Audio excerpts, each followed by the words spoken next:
Ahoi! Tere taas tagasi Q&A Põltsamäe jõel.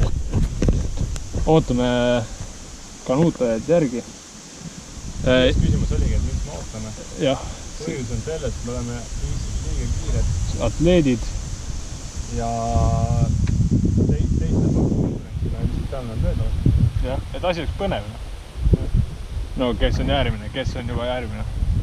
Perekond Rask ja Kütt koos Kalamehega. Pole saa liigut veebel.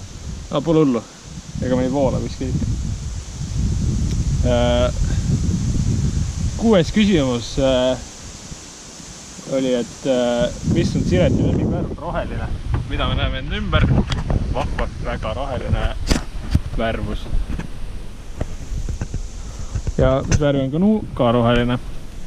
Mitte nagu mõned kanuud, mis on kamuflaažiga ehk väga halvasti nähtavad.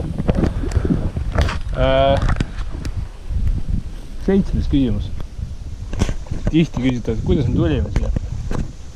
Tulime autoga, vana aja vendidega.